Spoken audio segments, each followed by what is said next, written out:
Tersesat dalam hutan terlarang. Beberapa puluh tahun lalu, seekor babi hutan berlari kencang, menyusuri semak belukar, bersamaan dengan derap langkah sepasang kaki yang mengejar. Slup! Secepat kilat tombak itu mengarah ke babi. Nyaris kena, tapi justru menancap ke tanah. Babi terus berlari masuk dalam hutan. Pada saat itulah baru terlihat yang mengejar babi adalah dua remaja kampung, kakak beradik. Salah satu remaja yang kakak tiba-tiba menghentikan langkahnya karena melihat babi tersebut masuk ke dalam hutan dan berusaha mencegah adiknya. Tapi si adik tak peduli dan justru memungut tombak untuk kembali mengejar babi. Hingga si kakak terpaksa ikut dengan raut ketakutan. Beberapa saat kemudian terlihat babi itu sudah tak berdaya masuk dalam lubang. Si adik tertawa menyeringai dan siap-siap melempar tombaknya. Sedangkan dari kejauhan si kakak mendengar suara tawa si adik. Tapi kemudian yang terdengar justru teriakan mengerang kesakitan. Hingga si kakak tercekat dan mempercepat langkahnya. Tidak! Si kakak histeris karena yang terlihat bukan babi yang terkapar, melainkan adiknya tewas tergantung dengan dada tertancap ranting pohon. Kondisi sekarang memperlihat keadaan hutan yang sunyi, sepasang kaki kumal pincang berjalan terseret-seret, disertai suara cekikikan menyeramkan. Kemudian diketahui itu adalah kakek tua berwajah buruk, membawa arit dan seperti sedang mencari sesuatu. Tidak jauh dari tempat itu, sepasang muda-mudi terlihat sedang bersembunyi dengan raut ketakutan. Hingga kemudian tiba-tiba si kakek posisinya sudah sangat dekat dan ujung aritnya berada di atas kepala muda-mudi itu. Sontak muda-mudi itu pun histeris dan klik, layar tiba-tiba gelap, mati lampu. Ternyata itu hanya film horor yang sedang ditonton oleh 3 orang pemuda, Jonan, Andre, Vicky, menggunakan PC di ruangan sekret Mapala. Hal itu membuat mereka kesal karena sedang seru-serunya menonton. Tidak lama kemudian, datang 2 orang gadis cantik yang membuat semua anggota Mapala terpana, Siska dan Indri. Mereka berdua adalah pacar Vicky dan Andre yang berbeda kampus. Mahasiswi IPB, Siska modis dan centil, sedangkan Indri pendiam dan lugu. Siska dan Indri sedang bingung karena harus meneliti tanaman yang hanya ada di daerah timur.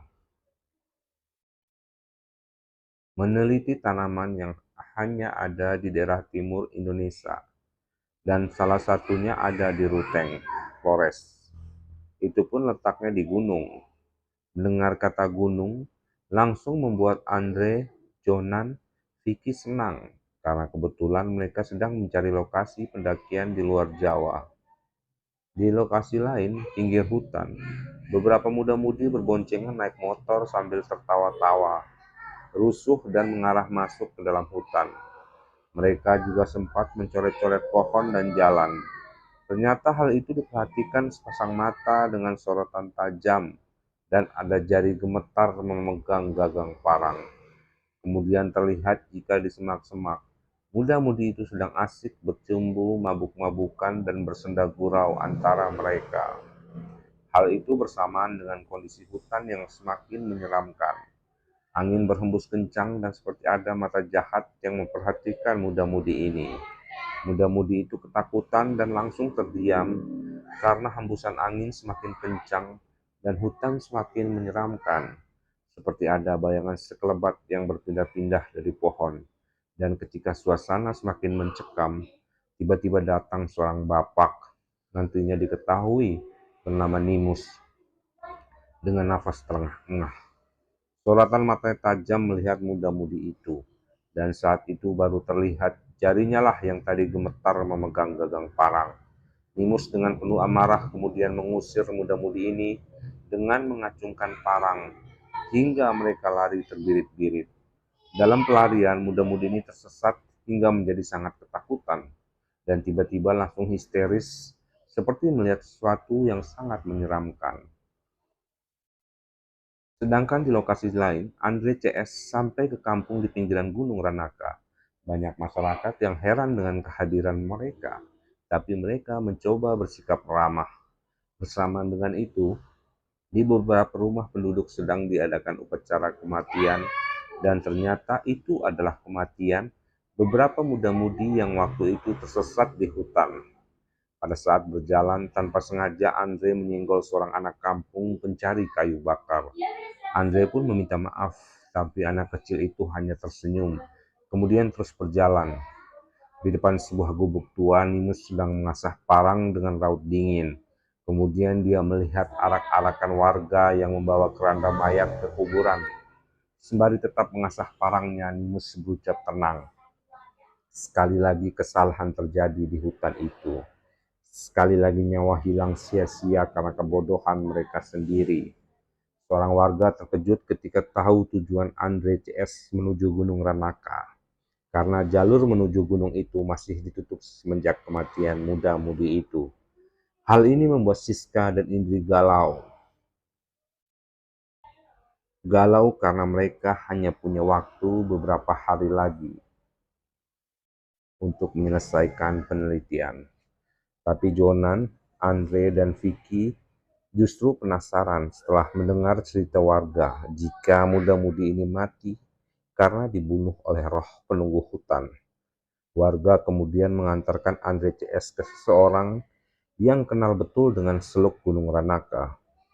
Nimus yang sedang melintas menuju kebun kopinya didatangi Andre CS dan warga tersebut berbicara sesuatu menggunakan dialek Manggarai.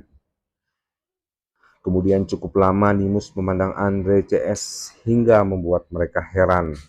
Lantas masih dengan tatapan dingin, Nimus berbincang hingga tahu jika mereka adalah mahasiswa dari Pulau Jawa. Nimus pun bersedia memberi tumpangan menginap di gubuknya. Awalnya Andre CS enggan, tapi karena hari sudah malam dan tidak ada tempat menginap lain, maka mereka pun setuju. Andre CS agak risih berada dalam gubuk tua milik Nimus, apalagi dengan sikap dingin Nimus. Tapi meskipun begitu, Nimus tetap menjamu mereka dengan baik, makan minum kampung ala kadarnya. Pada saat itulah suasana mulai mencair dan terjadi obrolan di antara mereka. Namun tiba-tiba Nimus ragu dan melarang Andre CS pergi ke hutan.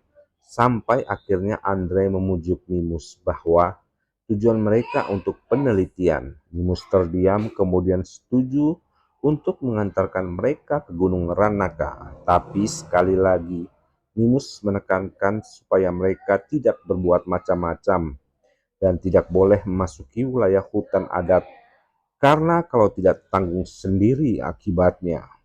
Dalam ruangan kamarnya, Nimus seperti sedang melakukan ritual tertentu, kemudian meneteskan matanya dengan rendaman air daun sirih. Lantas Nimus mengambil parang dan batang tanaman menyerupai sapu lidi yang disandangkan ke pinggangnya. Kelam-malam membuat hutan ini terasa semakin angker. Kemudian di bawah sebuah pohon samar-samar terlihat ada cahaya redup obor dan seseorang yang terlihat misterius. Bersamaan dengan itu seperti ada mata yang memperhatikan orang misterius ini. Suara burung hantu pun bersahutan membuat hutan ini semakin seram. Sedangkan di gubuk Nimus, Andre terbangun dan heran karena tidak melihat Nimus. Mereka kemudian berbincang bahwa sosok Nimus yang misterius ini membuat mereka tetap harus berhati-hati, apalagi mereka di sini orang baru. Siska dan Indri yang paling ketakutan dan menyesal memilih bahan penelitian di sini. Tapi Andre dan Vicky berusaha menenangkan, hingga kemudian mereka langsung terdiam ketika mendengar suara Nimus yang datang. Terlihat ada bekas darah di tangan Nimus dan dia segera membersihkannya. Secara tidak sengaja Jonan melihat hal itu. Pagi-pagi sekali Nimus mengantarkan Andre CS ke Gunung Ranaka dan selama perjalanan dia hanya diam membisu. Andre CS mencoba akrab dan banyak bertanya tentang hutan ini, tapi selalu dijawab dingin oleh Nimus. Dengan nada tinggi, Nimus juga menunjukkan wilayah hutan yang tidak boleh mereka masuki, tempat di mana muda-mudi itu terbunuh. Setelah itu Nimus pergi meninggalkan mereka. Meski Andre CS masih heran peringatan yang diberitahukan Nimus, mereka kemudian tidak memperdulikan itu dan menganggap Nimus hanyalah orang kampung yang masih kolot. Lantas dimulailah penelitian mereka dengan mencari tanaman yang dimaksud. Tapi sudah hampir setengah hari, mereka belum juga menemukan tanaman itu, hingga membuat Siska dan Indri putus asa. Siska sadar jika masih ada satu wilayah hutan ini yang belum didatangi, yakni hutan adat tersebut. Ketika mereka hendak menuju ke sana, saat itu juga Nimus datang dan langsung mengatai mereka, anak muda keras kepala, karena tidak mau mendengar perintahnya. Kemudian langsung mengajak mereka pulang. Andre CS berjalan pulang menyusuri hutan dengan raut murung dan kesal karena belum dapat melakukan penelitian. Tiba-tiba mereka dikagetkan oleh anak kecil itu yang sedang memungut ranting kayu di semak-semak, lalu berdiri sambil tersenyum ramah. Nimus langsung menyuruh Andre CS tetap berjalan dan jangan melihat anak itu lama-lama. Tatapan marah Nimus ke anak itu juga membuat dia takut dan langsung pergi. Hal itu membuat Andre CS heran bersamaan dengan anak kecil itu yang tiba-tiba tidak kelihatan lagi. Sesampainya di gubuk Nimus, masih terlihat raut kesal Andre atas segala peringatan dan sifat misterius Nimus, hingga dia mengajak kawan-kawannya untuk pergi ke hutan tanpa bantuan Nimus. Nimus yang mendengar hal itu justru marah karena apa yang dilakukan adalah kewajiban untuk menjaga hutan di kampungnya. Ada wilayah hutan yang tidak boleh didatangi karena itu adalah hutan adat yang lebih dijaga masyarakat daripada hutan lindung dan pemerintah sekalipun. Tapi alasan Nimus itu dianggap tidak masuk akal. Andre CS tetap ingin pergi. Mereka sempat meninggalkan uang tanda terima kasih, tapi tak mau diterima Nimus yang tetap memandang mereka dengan dingin. Mobil Jeep itu melaju dan akhirnya berhenti di depan hutan. Andre CS turun dari mobil itu dan bertekad untuk kembali masuk ke hutan tanpa pengantar. Lagi pula tak ada yang perlu dikhawatirkan untuk anak mapala yang biasa bertualang seperti mereka. Sedangkan Nimus tiba-tiba mengingat kejadian tragis ketika dia masih remaja. Adiknya tewas karena berburu babi di hutan adat. Kemudian kepergian adiknya itu membuat dia sangat terpukul. Begitu juga ayahnya. Nimus remaja melihat ayahnya sedang mengadakan ritual adat bersama beberapa warga kampung sambil memegang beberapa batang tanaman mirip sapu lidi. Kemudian mereka berjalan menuju hutan. Andre CS menelusuri hutan, masih mencari tanaman tersebut hingga kemudian Siska teringat wilayah hutan adat yang belum mereka datangi. Tapi sesaat mereka terdiam dan merasa ragu untuk masuk ke dalam hutan tersebut. Hingga kemudian Vicky tanpa rasa takut langsung menarik mereka. Dan benar saja, dalam hutan adat itu, mereka akhirnya menemukan tanaman yang mereka cari.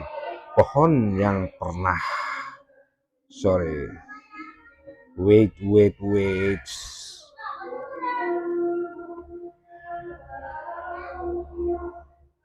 Dan benar saja, dalam hutan adat itu mereka akhirnya menemukan tanaman itu.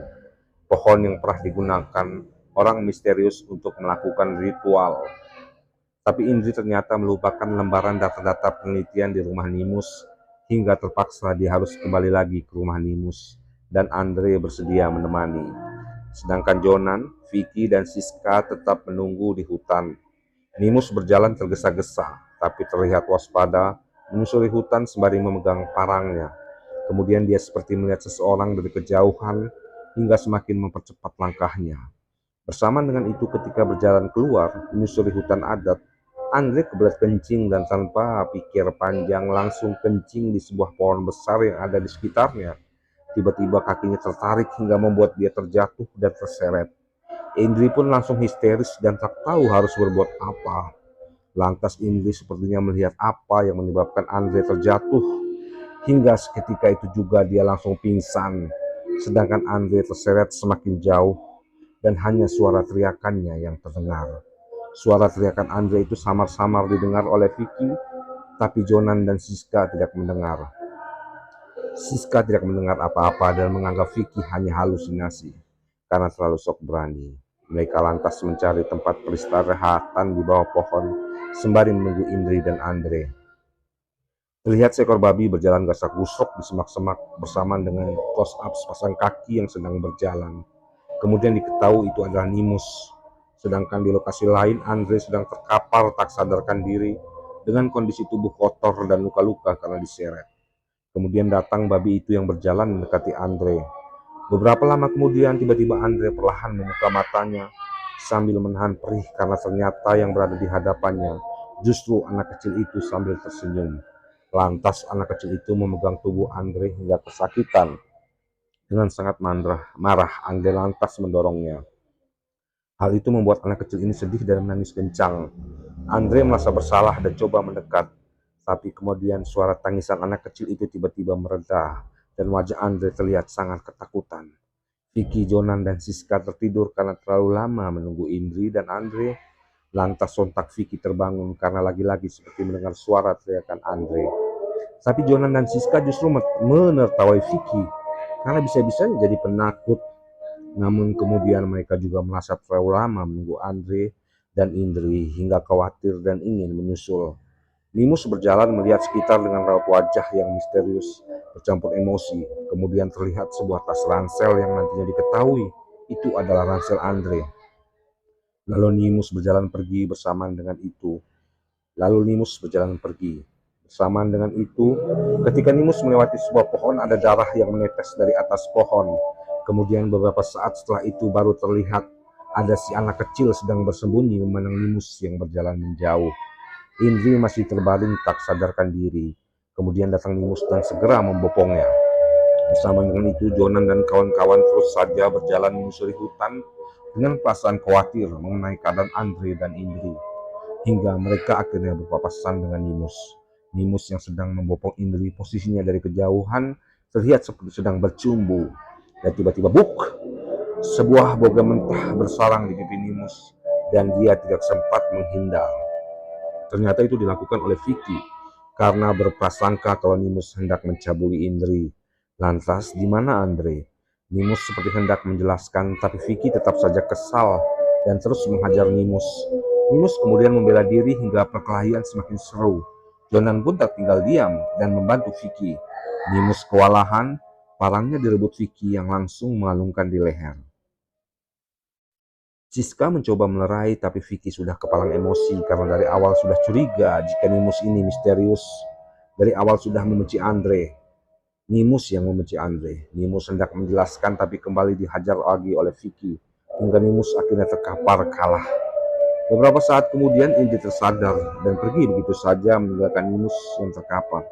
Hanya Indri yang sempat melihat Nimus dan mereka pergi begitu saja meninggalkan Nimus yang terkapar. Hanya Indri yang sempat melihat Nimus dengan raut iba. Dan ketika Jonan dan kawan-kawan sudah menjauh, perlahan Nimus berusaha bangkit dan memungut kembali parangnya dengan raut penuh emosi. Hari pun sudah mulai malam hingga Jonan dan kawan-kawan menggunakan senter dengan penerangan remang-remang mencari Andre di lokasi tempat dia terjatuh. Tapi mereka tidak menemukan apa-apa hingga mereka kalut karena hari pun semakin malam. Karena teringat Andre, tiba-tiba Indri menangis. Dan bersamaan dengan itu ada langkah kaki di semak-semak langsung terhenti karena mendengar tangis Indri. Jonan berusaha menenangkan Indri hingga suasana pun kembali hening. Dan pada saat itu mereka sama-sama melihat ransel Andre. Tapi ketika Vicky hendak mengambil tas itu, dia merasa ada cairan yang menetes dari atas pohon. Sontak mereka langsung histeris karena dengan cahaya senter terlihat jika itu adalah darah kepala Andre yang tergantung di pohon. Mereka benar-benar ketakutan dan shock. Apalagi ketika kepala Andre itu jatuh dan menggelinding. Sampai-sampai senter yang dipegang Vicky terjatuh dan cahaya nyaris tidak ada lagi di lokasi ini. Dan di saat itulah tiba-tiba muncul bayangan sekelebat dan suara tebasan bertubi-tubi. Bersamaan erangan Vicky yang kemudian terjatuh. Mendengar itu membuat mereka tambah histeris dan bingung, apalagi Siska yang tadi berdiri tepat di samping Vicky hingga berteriak dan hendak menolong. Bersamaan dengan samar-samar terlihat seorang baru tiba di tempat itu, tapi kemudian justru suara Siska yang terdengar mengerang kesakitan hingga kemudian tumbang. Jonan sudah tidak sanggup lagi menahan rasa takut yang luar biasa ini, hingga melompat dan berusaha mengambil senter yang terjatuh, dan alangkah terkejutnya dia ketika melihat ada seseorang yang berlari pergi, dan sepertinya dia adalah Nimus. Suasana kemudian kembali hening. Jonan langsung berusaha menenangkan Indri yang sangat ketakutan, gemetar hebat bahkan tidak mampu berteriak. Dan di bawah kaki mereka ini sudah terkapar dua sahabat mereka, Vicky dan Siska, sepasang kekasih dengan kondisi tubuh yang sangat tragis. Hanya diterangi cahaya bulan, terlihat orang yang sedang berlari seperti mengejar sesuatu. Kemudian di hadapannya sekelebat ada bayangan yang berpindah dari satu tempat, dari satu pohon ke pohon lain. Hingga kemudian diketahui jika orang yang sedang berlari itu adalah Nimus dengan nafas terengah-engah dan tubuhnya masih lemah karena perkelahian dengan Vicky tadi. Nimus kemudian berhenti untuk mengatur nafasnya, dan di saat itu baru terlihat di tangan kanannya sedang memegang parang, sedangkan tangan kirinya memegang beberapa batang tanaman yang menyerupai sapu lidi itu. Lantas Nimus seperti teringat sesuatu dan berjalan balik. Jonan dan Indri masih sangat ketakutan, bahkan sampai tidak bisa menggerakkan kaki, seperti mayat hidup dengan keringat bercucuran, dan berada di antara mayat kedua sahabat mereka. Tapi Jonan tetap berusaha merangkul dan menenangkan Indri yang terlihat lebih terpukul. Beberapa saat kemudian terdengar langkah kaki yang membuat mereka tercekat, hingga diketahui itu adalah Nimus. Pada saat itu juga Jonan merasa sangat terancam dan ingin menuntut balas, hingga langsung menyerang Nimus lagi.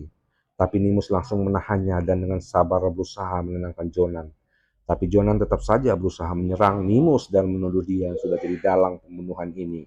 Hingga kemudian tuduhan itu membuat Nimus benar-benar marah, karena justru dia dari awal sudah berusaha memperingatkan Andre CS. Tapi Jonan tetap tidak percaya dengan semua omong kosong Nimus, karena Jonan pernah melihat waktu itu tangan Nimus berlumur darah. Dengan sabar Nimus kemudian menceritakan alasan kenapa tangannya waktu itu berlumur darah. Dia memotong ayam merah untuk acara ritual di hutan pada saat malam itu. Tapi alasan itu tetap tidak masuk akal untuk Jonan, karena merasa Jonan tetap tidak mempercayainya. Nimus kemudian semakin ingin meyakinkan bahwa jika seandainya dia ingin membunuh, itu bisa dilakukan sekarang juga. Lagi pula Jonan dan Indri hanya punya satu pilihan, untuk ikut dengan Nimus keluar dari hutan ini. Jonas lantas terdiam dan perlahan Indri juga bilang, jika waktu itu bukan Nimus yang menarik Andre. Hanya saja kemudian Indri menangis ketakutan ketika mengingat kejadian itu. Hanya diterangi cahaya obor Nimus dan Jonan menggali tanah untuk membuat 3 liang lahat di hutan ini. Kemudian memasukkan jasad Vicky, Siska, dan kepala Andre ke dalamnya. Jonan meneteskan air mata sedih melihat sahabatnya itu harus pergi dengan kondisi tragis.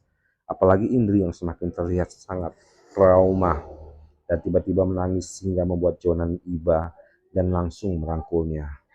Terlihat sangat dramatis.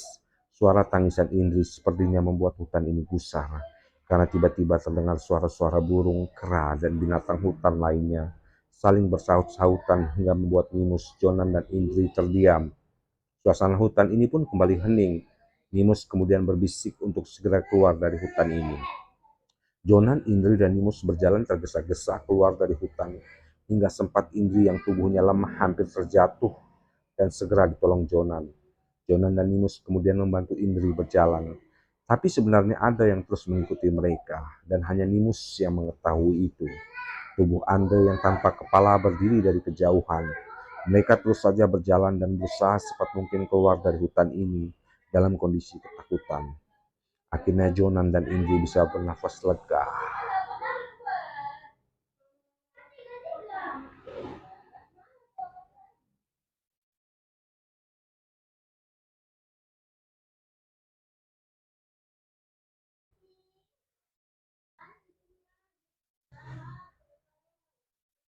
Akhirnya Jonan dan Indri bisa bernafas lega karena sudah sampai di gubuk Nimus meskipun masih sangat ketakutan. Nimus kemudian menyarankan supaya mereka beristirahat dan besok harus segera pergi dari kampung ini. Hanya ini yang bisa Nimus lakukan dan satu-satunya cara supaya mereka tidak trauma adalah dengan benar-benar melupakan kejadian ini. Ikhlaskan kepergian sahabat mereka ini. Indri langsung menangis terisak mendengar perkataan Nimus dan Jonan berusaha menenangkannya. Tubuh Vicky yang tanpa kepala berjalan meraba-raba menyusuri hutan. Kemudian di lokasi lain, tanah tempat kepala Vicky dikuburkan bergerak. Hingga tanahnya menghambur dan kepala Vicky keluar dari dalam tanah sembari meminta tolong pada Indri. Di belakangnya berdiri Vicky yang isi perutnya terburai dan Siska yang berdarah-darah. Tatapan iba pucat layaknya mayat hidup. Ternyata Indri sedang bermimpi hingga dia terbangun dengan keringat dingin. Tapi ucapan minta tolong Andre itu terus terngiang-ngiang dan seakan kerasukan. Tiba-tiba tatapan Indri kosong dan langsung keluar dari gubuk ini. Pada saat Jonan dan Nino sudah terlelap, Indri ternyata menuju hutan itu lagi. Dan suara Andre terus terngiang-ngiang seakan menuntunnya. Hingga sampailah dia di kuburan itu. Indri kemudian menggali tanah dan mengeluarkan kepala Andre tanpa rasa takut dan tatapan kosong. Sedangkan di gubuk Nimus, Jonan terkejut karena tidak mendapati Indri. Hingga tiba-tiba rautnya berubah marah dan kembali curiga jika Nimuslah pelakunya. Nimus yang sedang tertidur sangat tercekat. Ketika tiba-tiba Jonan mengarahkan parang ke lehernya dengan raut penuh amarah sembari menuduhnya. Dan kali ini Jonan benar-benar marah hingga langsung menyabet tangan Nimus sampai berdarah. Hingga Nimus ketakutan, tapi tetap tidak mengaku kalau dia pelakunya. Kemudian Nimus pasrah dan memberikan Jonan pilihan untuk membunuhnya atau mengetahui sesuatu di balik semua peristiwa tragis yang mereka alami ini. Perkataan Nimus itu membuat Jonan penasaran hingga kemudian menurut saja dalam ritual yang dilakukan Nimus dan matanya diteteskan rendaman air sirih. Beberapa saat kemudian jeep itu sudah melaju dan ada Jonan bersama Nimus di dalamnya. Kemudian ketika sampai di hutan, Jonan hampir menabrak anak kecil itu. Dan sungguh mengejutkan karena rupanya yang terlihat seperti kurcaci seram anak kecil itu. Lantas anak kecil itu seketika langsung menghilang. Beberapa saat kemudian terlihat babi yang berlari gasrak-gusruk menyusuri semak-semak. Nimus tetap tenang seperti sudah mengetahui itu. Kemudian segera menyuruh Jonan turun dan mereka berdua berlari masuk ke dalam hutan mencari jawaban atas semua misteri ini. Sedangkan di dalam hutan suara Andre terus terngiang-ngiang hingga menuntun Indri ke suatu tempat sambil membawa kepala Andre yang kemudian ternyata Indri sudah sampai di tepi jurang. Dan di sana tubuh Andre tanpa kepala sedang menunggunya bersama mayat hidup Vicky dan Siska.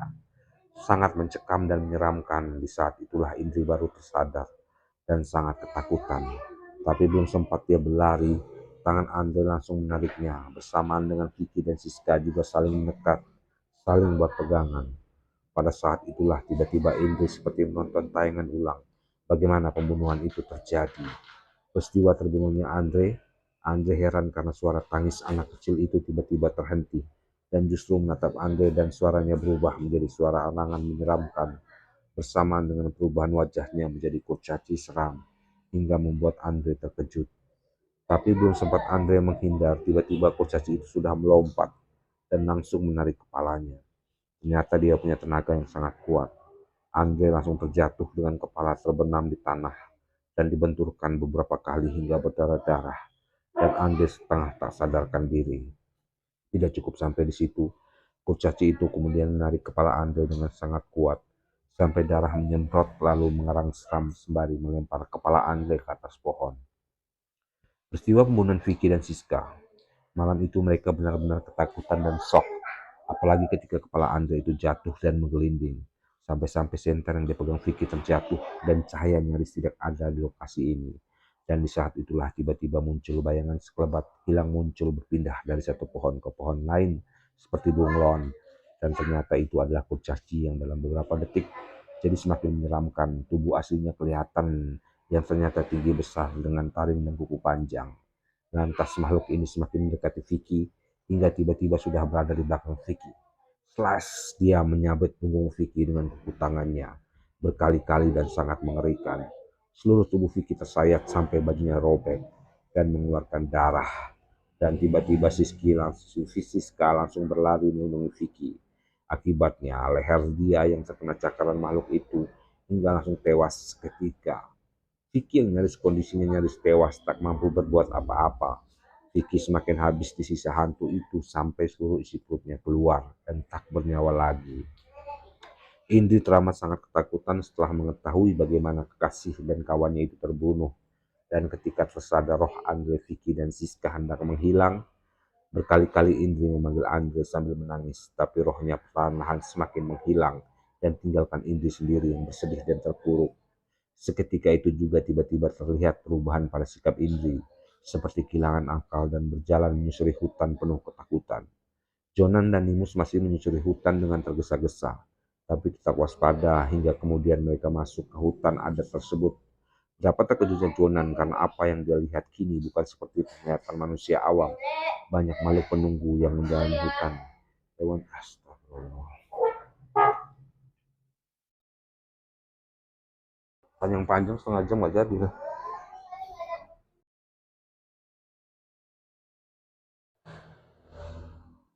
Seketika itu Ketika itu juga tiba-tiba terlihat perubahan pada sikap Indri, seperti kehilangan akal dan berjalan menyusuri hutan penuh ketakutan. Jonan dan Nimus masih menyusuri hutan dengan tergesa-gesa, tapi tetap waspada hingga kemudian mereka masuk ke hutan adat tersebut. Betapa terkejutnya Jonan karena apa yang dia lihat kini bukan seperti penglihatan manusia awam. Banyak makhluk penunggu yang mendiami hutan adat, hewan jadi-jadian, dan sebagainya. Jonan pun ketakutan, tapi Nimus menyuruhnya tetap tenang dan waspada. Ketika Jonan sedang berjalan menyusuri hutan adat ini dengan penuh kewaspadaan, tiba-tiba dia terdiam dan langsung melompat takut karena ternyata menginjak tulang belulang manusia. Nimus kemudian seksama melihat tulang-tulang itu. Lantas tiba-tiba sangat sedih ketika melihat ada gelang tembaga yang masih terpakai di tulang tangan tersebut. Jonan pun heran ketika Nimus kemudian menyuruh dia pulang, karena lupa memberitahukan bahwa siapa saja yang membuat masalah di hutan adat ini, maka pilihannya jika bukan mati, maka tersesat selamanya. Lantas Jonan semakin heran hingga kemudian Nimus bilang, jika ini adalah tulang-tulang ayahnya yang beberapa puluh tahun lalu silam datang ke hutan ini untuk menuntut balas kematian adiknya. Belum sempat Jonan memikirkan perkataan Nimus itu, tiba-tiba ada yang melompat dan mencakar pungungnya hingga membuatnya terjungkal. Tapi kemudian makhluk itu menghilang. Nimus terkejut dan langsung mengambil tanaman semacam sapu lidi yang tersandang di pinggangnya. Jonan pun bangkit dan berusaha mengumpulkan keberanian. Hingga pada saat itulah dia melihat jelas jika bayangan sekerabat tadi adalah kurcaci yang berpindah dari satu pohon ke pohon lain seperti bunglon. Kurcaci pun menyerang ketika ada kesempatan. Tapi kali ini Nimus sudah lebih sigap hingga dia berhasil menepak kurcaci dengan tanaman itu hingga membuat dia terjengkang, mengerang, marah, dan lantas menghilang lagi. Setelah itu kini giliran Jonan yang menunjukkan keberaniannya. Dia melihat kurcaci itu menempel di salah satu pohon hingga langsung dia tebas menggunakan parang Nimus. Pohon itu kemudian mengeluarkan darah dan terdengar suara arangan kesakitan bercampur marah. Saat itu juga seluruh isi hutan ini seperti marah, hingga kemudian sosok kurcaci itu berubah menjadi makhluk bertubuh lebih besar dan menyeramkan. Nimus pun segera menyuruh Jonan untuk lari. Tapi naas untuk Nimus, karena pada saat berlari, tanaman pelindungnya itu terjatuh hingga dengan mudah makhluk itu menangkap dan menginjaknya secara sadis. Jonan tercekat dan sangat sedih melihat Nimus mati di hadapannya. Tapi kini dia yang menjadi incaran makhluk itu. Hingga Jonan langsung berlari. Sampai akhirnya Jonan merasa sudah terpojok dan bersandar di sebuah pohon yang pernah dipakai ritual oleh Nimus. Lantas Jonan pun merasa heran karena makhluk itu justru tidak berani mendekatinya dan menghilang. Hingga kemudian Jonan sadar jika pohon yang dihandar itu memiliki ranting persis seperti yang ada pada Nimus. Dan pohon ini juga yang menjadi tujuan mereka untuk meneliti. Jonan lantas mengambil beberapa ranting pohon itu untuk jadi pelindungnya dan pergi mencari Indri. Tapi selama perjalanan makhluk itu tetap mengikutinya, seperti bunglon meski tidak berani mendekatinya. Sedangkan Indri terus saja berjalan layaknya orang hilang akal, menangis histeris, ketakutan, kemudian terdiam dengan tatapan kosongnya. Hingga kemudian ketika sudah menyusuri hutan ini cukup lama, Jonan akhirnya berpapasan dengan Indri. Tapi sungguh aneh karena Jonan sama sekali tidak melihat Indri. Meski dengan pandangan mata orang awam mereka sangat berdekatan. Jonan pun terus menyusuri hutan dan mencari-cari Indri dengan tetap waspada karena tahu makhluk sisi hutan ini sedang mengawasinya. Sampai akhirnya Jonan mulai kebingungan karena meskipun sudah jauh berjalan dia tetap kembali ke tempat semula. Dan ternyata dia memang sudah tersesat. Hutan tempat dia berada sekarang seperti alam gaib yang tidak ada pintu keluar dan tidak diketahui oleh orang awam. Jonan mengalami nasib yang sama seperti manusia lain yang hendak melawan penunggu hutan ini. Dan kemudian baru terlihat sosok anak kecil itu dari kejauhan memandang Jonan sambil tersenyum.